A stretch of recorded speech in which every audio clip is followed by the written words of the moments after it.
Hello and welcome to Discussing New Approaches. This is the show where we discuss everything new and cutting edge in data, AI and technology and then break it down. So I'm joined in the studio by Rishi Wadhera, who is the CEO of Giles AI. Thank you for joining me, Rishi. So I want to jump off or get straight into it with a quickfire question. Okay. So I'm going to say, what does AI mean to you? Very good question. So what does it mean to me? I think if we start with what does it mean to many other people, it's still a black box. It's so fresh, so new. People don't really know what it is. If you're not in the industry, you're still scratching your head as to how it works, how's it all put together, where does it actually reside? And I think a lot of the questions are particularly potentially negative about what is AI and where is it leading us and where is it going.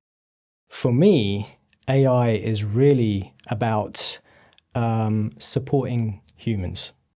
So not trying to take over, keeping humans in the loop, and basically accelerating and improving our ability as a race to cope with the overwhelming amount of data that exists in our world today. And especially the overwhelming data part. I think when you look at the internet, it's essentially all the information that we've collected for the last sort of 25 years and everything before that we've put on there. Yeah. So it is insane amounts of data. I suppose, what do you mean by that black box technology? Because I know that gets used a lot in conjunction with AI. So what do you mean by that? So I think it's still, to most people, it's still not clear what happens to your data when you're talking to the equivalent of Gemini or ChatGPT. Where does whatever you're typing into that website or into your phone, where does it all go? What do the agencies know about you? Some people are not concerned, but other people are really concerned because it's very difficult to actually audit all of that stuff. Without the special requests into those agencies, you don't really know what's happening with your data. And with us being in healthcare, we're on a journey at the moment, which is all about publicly available data. So we connect to public medical and clinical research databases. But we're not going to stop there. We're eventually going to bring our use cases further and further into the healthcare field. And inevitably, at some point, we're going to be dealing with patient data. So we have to be very, very careful about the technology we use, the platforms we build, knowing where our data is stored, where our clients' data is stored, and making sure it's secure and sound and actually transparent in terms of what we do with that data as well. So how do you make that protected, or how would the general public make sure that their data is protected? If you're going to a GP, for example, that is very sensitive information, arguably some of the most sensitive data that can be put out there. So how do you make that more secure and protected? There are certain regulations in place. They've been in place even prior to AI, and that's protecting patient data. So we're on a journey right now where we're getting our compliance house in order. So we're starting with SOC 2 certification, and that's just a gentle step to make sure we can certify to our clients that your data is protected. We're applying all of the necessary regulations in relation to GDPR, for example. We're keeping our data tidy, we're keeping it protected, we're controlling access, that kind of basic standard stuff. The next step to all of this is actually to go through HIPAA compliance, which is something based out of the US, which is ensuring that we certify that if we deal with any particular patient data, it also is going to be subject to scrutinized regulation, how we look after that data and ensuring we protect it, we don't leak it, and there are severe penalties if we do. So we're on that journey right now.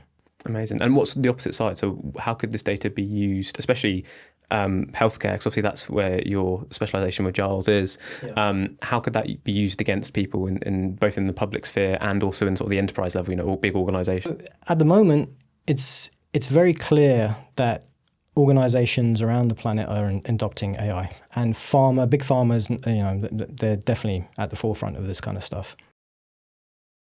The issue is data is king in whatever industry you're in, whether it's healthcare, finance, anything. If you've got the right data, you have a competitive edge over the rest of the market. Now, you got to be really, really careful about how you absorb the data that's out there, how you use that, because these organizations could bend the rules to their advantage to actually give them that unfair competitive edge. So if someone has that data, especially patient data, they're going to accelerate their ability to perhaps get their drug out onto market faster than someone who doesn't. So it's about creating almost a level playing field across the market in terms of the ability for big pharmaceutical companies, for example, to get their product out to the market. On the patient side of things, we are, by nature of being human beings, we're very private people. We don't want everyone knowing everything about us, right? Especially, dare I say it, the negative things about us, right? The illnesses that we've suffered, whether they be physical, mental, emotional, all of these data points are out there. We have to ensure, it's our duty to ensure these things are protected so they're not misused in any sort of way. Which I think that privacy is a very good point. I think humans are very private by nature, and I think you can see. I mean, what are your thoughts on the change and almost the perception of data in the public sphere? Because I think this is linked to healthcare. Because I think that's one of the things that, like I said, people are most afraid of coming out. Have you noticed a change in that perception of data and data privacy becoming more of an issue, especially in the healthcare spaces? Interesting question. I think it's almost a generational thing. So if you spoke to our parents, for example, they would be very, very coy about giving absolutely any information away about them, right? And it's a generalization, but I think it holds true. And then there's people like yourself and myself, and we're used to, the advent of the internet and, giving more and more of our own personal data away, but we're still very, very cautious about what we give away, right? And we're selective. I'm concerned about the future generation because they've grown up with screens and TikTok and WhatsApp and cameras, and they're giving away a lot more about themselves, and perhaps innocently without actually knowing it. So it's almost a educational point, and I think our schooling systems does an element of trying to protect our young generations. But with AI now into the fold, there are so many angles on picking up more and more data about yourself that you wouldn't even perhaps remember or know about, because the angles can be computed by these machines and the intelligence so quickly, right? Your LinkedIn profile, your TikTok profile, some snapshots you put on Facebook, and perhaps even patient data if it leaks out there. And then you can start building a picture of a particular person. And how does that then influence events in your life? When you apply for jobs, for example, you apply to attend a big university or something like that. There are so many angles on getting hold of your data. And I feel for young people. I think they've got a really difficult hurdle to cross with this advent of AI. For example, I recently was having a conversation, and it was one of the screen recording applications and scribes that are out there, and there's plenty of these on the market. But this particular one had a very interesting feature. So it could actually gauge by your facial movements, your eye contact with the camera, as to how engaged you were with the conversation. And it would actually score you. Like, this guy's really engaged at this point when you were talking about X, but when you started talking about Y, the engagement just dropped, right? Subtle differences about eye contact, body language. Now, imagine you're in a job interview and you've got this going on. You almost have to game the AI. You have to try and, as well as thinking about your answers, thinking about the conversation, trying to make a good impression, you've now got this other extra burden of, I need to make sure I'm looking at that camera. I need to make sure I'm engaged all the time. I need to game the AI that's scoping me out and potentially could influence the outcome of this interview. So I think AI brings a lot of benefits and solutions, but I think it's going to bring a lot of problems to the world as well. And that's a really interesting example, I think, because again, it's obviously giving behavioural scores based off of this person was this interested, this is, and I think again, AI, and correct me if I'm wrong, but AI is almost it's a standardization of data. So if you look at an LLM, it's giving you a statistical probability of an answer to your question most of the time. So it's almost getting all of the data and providing you with the most likely answer, which is somewhere in the middle. It's usually the sort of median answer. Yeah. And so I think the problem in your example is taking people, and then if they're in an interview format, the people that already do badly at interviews, so plucking an example off the top of my head, it might be neurodiverse, people with autism. As an example, again, I was never particularly good at interviews when I was doing them. I'd always get a bit distracted. So those people will probably suffer even more because they've now got an extra hurdle to jump over, as well as all of the other normal interview hurdles, sort of trying to fit into this sort of bracket. But to bring it back to the healthcare element, so obviously Giles, you created, despite the dangers of AI, you ultimately, I'm guessing you believe that AI can be used for good, and this is what you centered Giles around with the sort of healthcare element. So I suppose, why did you choose the healthcare industry specifically for Giles? Absolutely, you're right that we really want to make an impact with what we're building. When you create a startup, it's a dream for a lot of people, right? It's the ability to make something that you think is, of course, going to, make some cash. That's great. But the primary goal of what we're doing is to really try and make an impact to people's lives. Now, I actually come from a financial background, right? So technology finance, and my world was all about saving milliseconds of time for better trade execution, or it was trying to analyze the entire market's orders and trades for the day and seeing if anyone's gaming the system. And we were using AI and machine learning to do that, right? And that's nice. That's nice that you're doing something really cool. You're helping the bank make money, and you're potentially catching some dodgy traders. Fantastic. But when you start digging deeper into how AI can really be applied for good, sure, we can save companies cash, we can save them time, but I think one thing that's really hit home for us is we can potentially save lives. If a drug development program is $1.5 to $2 billion, and it's got a life cycle from conception all the way to getting the drug onto the market so you and I can go and get that drug, that's a 10 to 13 year life cycle typically. COVID aside and all of the injections that we had that were fast tracked, but that is a long time to get a drug onto market. And in the meantime, people are potentially dying from not having that drug, right? Where we come into play, we squash down the start of that journey. That research time could be anything between 1 to 3, maybe even longer years, right? So in our initial trials with one of our corporate venture companies who invested in us, we've squashed down their ability to do research by up to 85%.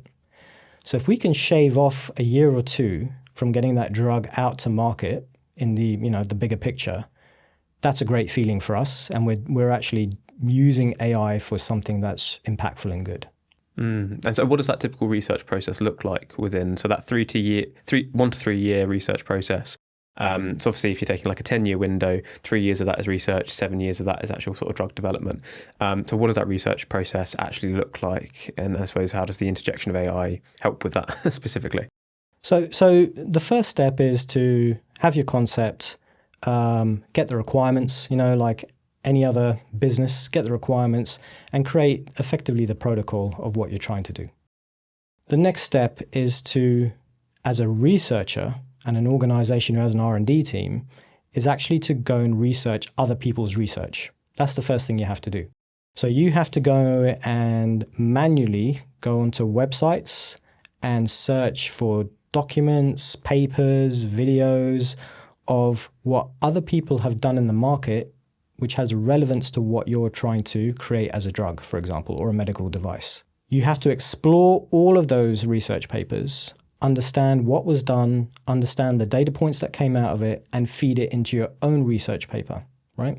And then that has to be submitted to regulators to decide what are the next steps for your drug lifecycle program. So not only are you hitting databases for research, you're also having to make sure you're within certain guidelines that are out there from the health regulation firms across the globe, right? So you need to cross whatever you're doing and whatever you've managed to absorb from these medical databases that are out there with published research papers. You need to cross it with regulation, guidance on what to do next. So what we're trying to do is connect to these various multitude of databases around the world. So a big one is PubMed, which belongs to the US government, something like 40 million articles in there, the last I looked at it. Each of these articles are going to be published by a company or a PhD or a professor or an academic. And yeah, I mean, you're talking about thousands of words, potentially hundreds of pages of paper, right? So how do you cut through all of that data in an efficient manner, It's a very difficult thing to do. Now, what's interesting is we originally started with a B2B angle on all of this, right? And just talking to friends and family who are studying medicine at the moment, and asking us, oh, what's this new startup you're doing? And when you explain that what you're trying to do and you're connecting to PubMed and you're connecting to the FDA, for example, light bulbs go off like, students need this. We're doing exactly the same thing. We're just doing it as part of our studies. So a student might be trying to get a thesis in, got Google Chrome open with like 20 tabs, and each tab has got a research paper in them, and then they've got to literally read each of those papers manually, try and cross the data between tab 1 and tab 11 and tab 6 and tab 5. It's an immense task to do. Now, what if you had something like our software, Giles, which is effectively pitched as part of your team, right? Whether you're an R&D outfit or you're a student, a part of your team to help you cut through all of that data really quickly, right? That's our mission. Amazing. So which is very interesting. So I think we had on the last podcast guest, we had a similar thing with AI where it's almost a wave-like effect that can happen. You create it for one solution, but then it sort of aggregates into all these other solutions as well. Yeah. And I think any students having to trawl through medical documents at the moment might feel that pain of having to go through that, and the potential time savings that this could have. I suppose on the opposite side, there are always, because AI is often associated with speed and time reductions, which it seems like it is in this case. It's 85% you mentioned, or something similar to that earlier. We've hit 85%, yeah. Yeah, with 94% accuracy. Which is crazy. So I suppose on the accuracy side, how do you keep the accuracy at that level? Because it's, AI can hallucinate.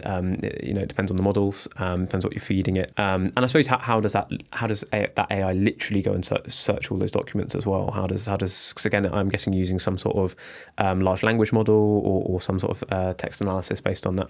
So in terms of accuracy, it's a fascinating question because 94% sounds fantastic. Oh wow, you got 94% accuracy, but it's not 100%, and that's a problem.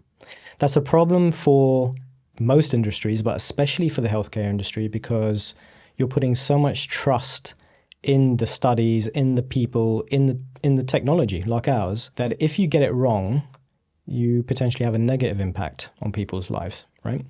So when we were speaking to our clients and we were talking about 94% accuracy, they said, that's fantastic, but I would still feel the need, because you're not 100%, to go and check all the raw data itself and double check everything. So how have you actually saved me time? And this is a very pertinent question, right? And it got us thinking that no matter how good the LLMs that are out there today, I mean, we sit on the Google platform, right? No matter how good they are not 100%. So what we try and do with our software is provide the tooling so that the researcher, the user, can actually accelerate the way they go and do those checks. For example, you've asked loads of questions about a paper on atopic dermatitis. And what Giles can give you back is a whole bunch of citations and references. So you're curious about maybe the last response that Giles gave you. Click a button, Giles will open up the PDF or the text in a viewer. It will actually highlight where it picked up the raw material to generate the last response. And if it doesn't look quite right to you, you can then query Giles about that. So the whole idea of AI and its position, especially in our approach to what we're doing, a lot of people, I think, will expect it to be a binary conversation. I ask you this, you give me the answer, tick, thank you very much, and accept that as correct. I think we have to change our mindsets as to how we use and interact with AI. You really have to think of it as another person within your team, someone you can have a conversation with, you know? So if Giles is giving back a particular answer, yes, there is a very high probability it's going to be correct, and you're welcome to manually check it. If you think it's wrong, challenge Giles. Ask Giles to suggest another approach to interrogating the document you're asking about, right? This is an important feature of how we use AI in the future. You have to think of it as a digital member of your team. And I think that's an interesting point, because I think with things like ChatGPT and LLMs, so there's an argument that ChatGPT and other LLMs and things are replacing the Google search engine or other types of search engines. Again, because of that binary response, you ask it a question, it gives you an answer. And I think our brains as humans are quite wired to, especially in the modern times where attention is shortened, I like that one answer, I'll take that answer and run with it. Yeah. But like you said, that's not the optimum approach for how you should use AI. It's although it even might be more accurate than a human, I think there's always a sort of deep mistrust of AI because it's new, because it's a bit different, ultimately. I suppose with the whole healthcare industry, so you mentioned the sort of research elements. Are there any other ways that AI can implement and improve the rest of that life cycle, sort of the next sort of 7 years of like drug development or any other areas of healthcare? It's going to be amazing, a little bit scary. There is so much that we've already seen, because we've got quite a close relationship with Google, and we've got early access to some of their models and the tools they've been putting out. What we're seeing is, the future, it's happening so quickly in front of us. It's hard to keep up. It is definitely hard to keep up. But if you're asking what's the state of healthcare going to look like in the next 7 to 10 years, it's very difficult to pinpoint it. But with the things that I've been seeing, it's not just going to be about text analysis. It's going to be image analysis. And I've got this vision that the future of our healthcare is going to change from being episodic. Every time we're ill, we need to go to a doctor. I think with the rate of the way AI is appearing on the horizon, and also the advent of quantum computing and the rate we can process all of this data that we've accumulated over the last few hundred years, I think our healthcare system will change, and should change actually, to be less episodic but more continuous. So we shouldn't have to go into a hospital or a clinic every time we're only ill. There should be some sort of element of preventative care. And if you think about all of the data points that are out there, Eric, right?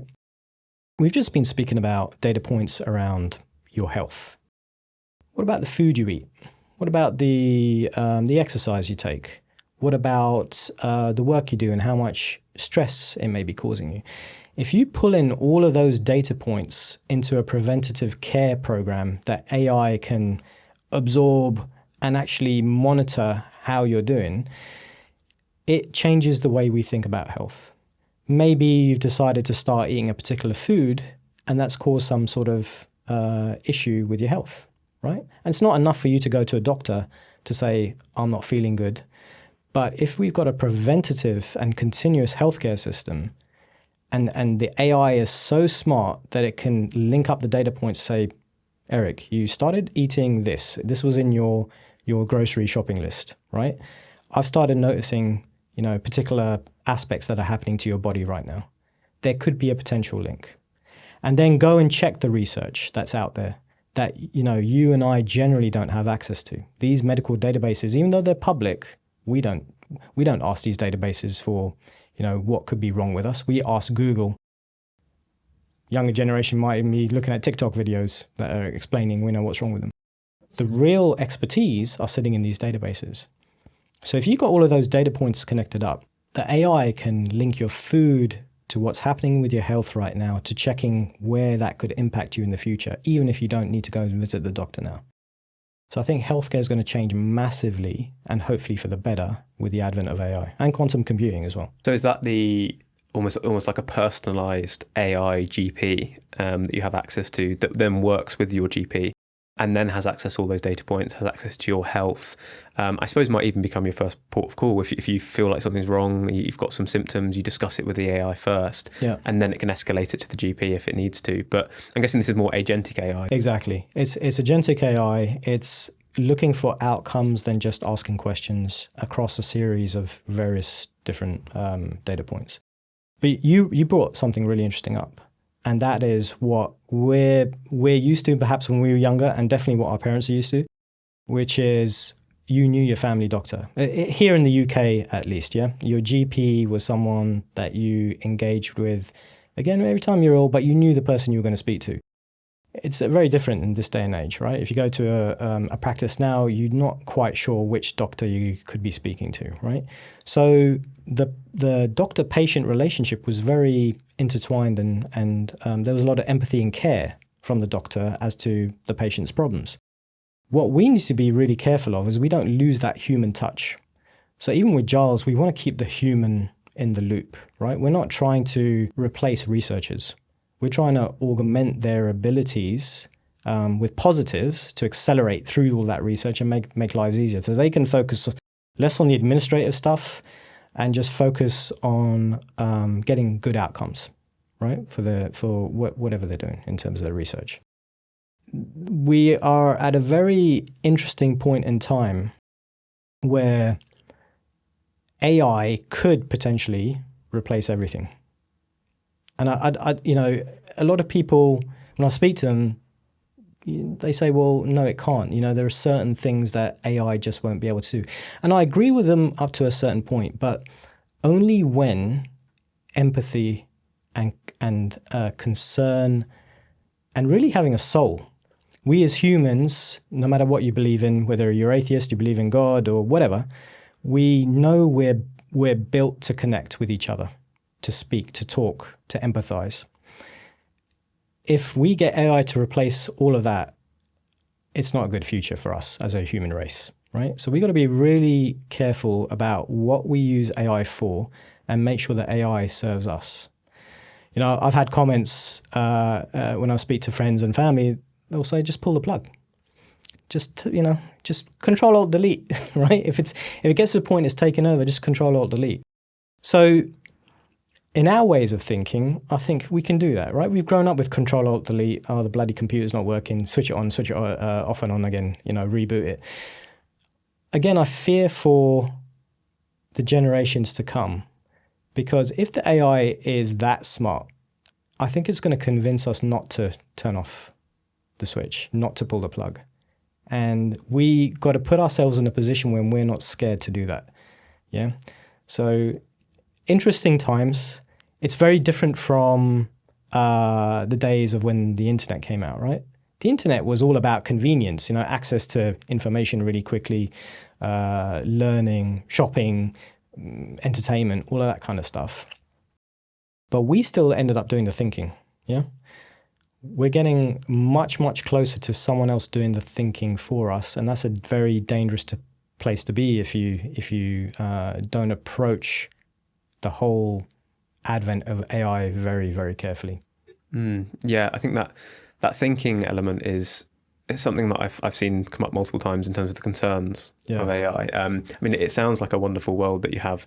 One of our biggest problems at the moment, like we were mentioning earlier, is that lack of access to a GP, and so AI can potentially solve that problem. I suppose, what guardrails do you put into place to prevent that type of future happening, especially in the AI field, like the healthcare field, where there is a lot of sensitive data, there is a lot of privacy that needs to be put in place, like we were mentioning.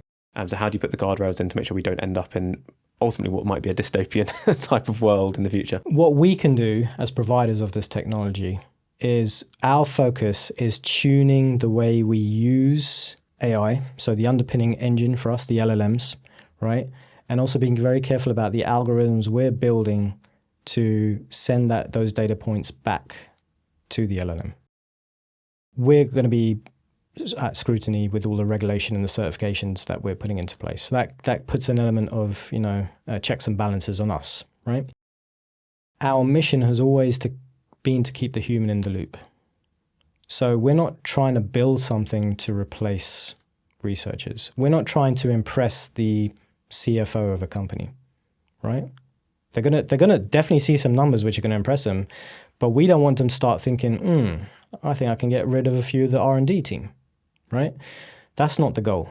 The goal is to facilitate that R&D team with more innovation, the ability to perhaps take on more work if you need that competitive edge and a market edge.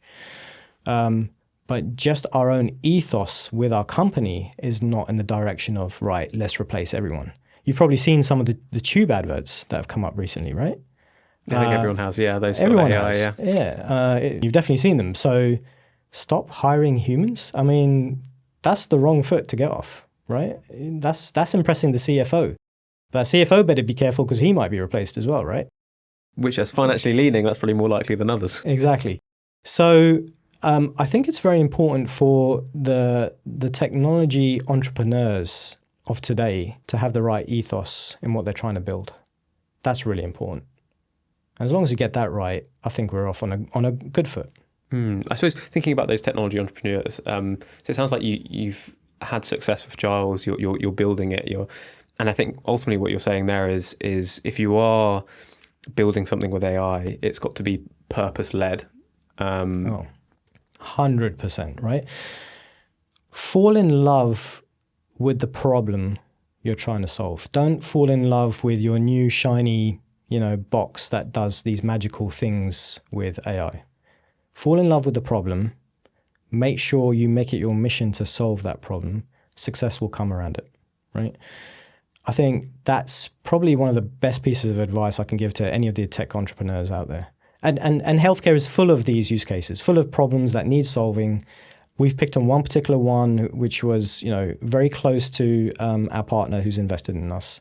And, we're solving it together with them, right? There are plenty of other use cases out there. Some of them we're going to pick as a company. We've got our eyes on the future already on what we want to do. And some of them will be open to lots of other health tech, AI companies out there. Absolutely. But if you're trying to build your solution before understanding the problem and not being passionate about solving that problem, success may come to you, but you're creating hurdles for yourself. So how do you identify that problem? How do you, how was it for you? How did you come across this initial problem? And then I suppose get excited enough to start a company around it. So it's interesting. And some of what I'm about to say is already out there, but it's definitely worth talking about. So as I explained, my team, myself, we come from the area of fintech mainly, right? There's absolutely some people in the team who've got medical expertise. They worked at big pharma. They work with big medical organizations. But in terms of a product, we didn't want to start with healthcare. We wanted to start with what we knew best, which was finance and productivity. The interesting thing came about for us is when our corporate partners, they approached us and they said, you're doing some interesting things. Can you connect to these medical databases sitting out there? Now, as a startup, especially at the start of your journey, you will bend over backwards. You'll say, yeah, we can do absolutely everything, no problem. So we managed to connect to PubMed in this instance, and we got those 85% results back for our client. And that's when the light bulbs went off saying, if you can do this for us, we've got so many other things we need you to help us solve. Let us be part of your journey. We want to sit with you and build this thing together. So we've got corporate levels of capability. We've got the technology expertise, but we're not domain experts in healthcare. But we've now got a vested partner working with us to build the right product. And when you're exposed to these use cases, you almost have to be inhuman, Eric, not to be passionate about this. If you're accelerating drugs to get out to kids who are being, got life-threatening diseases, and you're part of that solution in potentially saving lives, like I said, you need to be inhuman not to be passionate about that. So we've suddenly got this huge passion, and it's across the entire team. There's about 20 of us at the moment, right? There's passion across the entire team to do what we do it well, make it happen fast. Now, the other side of it is it's not only us who've seen this passion, we've got Google, right? And we've signed a deal with Google over the next few years, and they're helping us with absolutely everything to do with our mission, whether it's technical expertise, platforming, go-to-market, funding. They're there to help us. So we've got this trifecta. I've said this before in some of our investment meetings, but we've got this trifecta. We've got us with the corporate capability, the technology. We've got domain experts who know what the problems are, and they know what they need to solutionize and fix those problems. And then we've got Google on the other side to help us scale massively.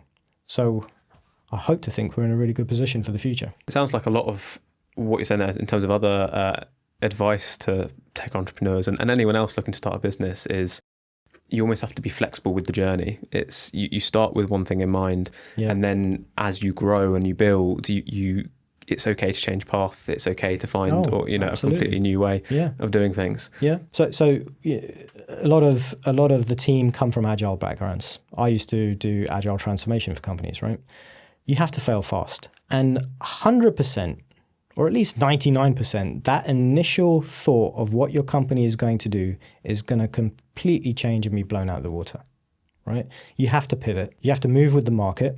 And if you don't, especially in this AI race, you're definitely going to fall back. There's no question about it. To help you do those pivots, make sure you get the right partners on board. Don't be afraid of letting other people into your company to make it successful. So again, I would definitely agree with that, coming from a recruitment background. But the right people can make or break. So again, it almost comes back to, although we're talking about AI, it comes back to the people at the end of the day. Again, it's back to the people. And we wouldn't have it any other way. That's the way we want it. Yep. And what's next for Giles? So you mentioned you've got your eye on a few problems, which you might not want to reveal yet. But what's some exciting things that maybe we can expect over the next couple of years? Like you said, you've got this trifecta fueling the growth. Yep. But yeah, what's next? So without revealing too much, where we're sitting right now, I've spoken about PubMed. We're looking to connect to the NICE database here in the UK. We're looking at the FDA. But we've got a roster of like maybe 15, 16 other databases that we're going to connect to. And that's going to happen. That's going to happen quite rapidly. So that's exciting. And we want to set that foundation so that we've got these abilities to speak to all these different data points, right? In terms of the future use cases that we're trying to solve, once we get to HIPAA compliance, we are going to be starting. We're going to be starting dealing with patient data. I can't give away too much now, but we are trying to make Giles not just a name in the research lab, not just in the med students getting their thesis done, so they can go to the student union and, have more fun a lot quicker. We're trying to solve use cases that are really going to get closer and closer and closer to patients' daily lives. That's the next step. And this is another thing for the other tech entrepreneurs out there. Get the people who know these use cases on board, advisors, companies, so they can help navigate, a minefield of these things. But the next step is to get closer and closer to the patient once we've got the solid foundation of being able to access all of the data points that are out there for research. Fascinating. Well, I know I'll be watching along. So I think that, again, getting closer to the patient and really sort of making an impact to their lives is sort of what it's all about. I mean, that sounds incredibly interesting. So I'll be following along. But that's all the time we have now. So I just want to say a big thank you, Rishi, for joining me in the studio. Thank you so much, Eric. Really appreciate it. And remember, everyone, that the conversation doesn't have to end there as well. I mean, if you've got any questions for Rishi based on Giles and what they're doing there, about the healthcare industry, about AI, anything we've talked about now, feel free to pop them in the comments below. We might even do a follow-up, answering some of those questions. Maybe even have Rishi back in the future to maybe talk about some of these, getting closer to the patient, some of these really exciting things that you're cooking up with Google in the end. Yeah. And follow along, subscribe if you haven't already, but we'll catch you in the next one.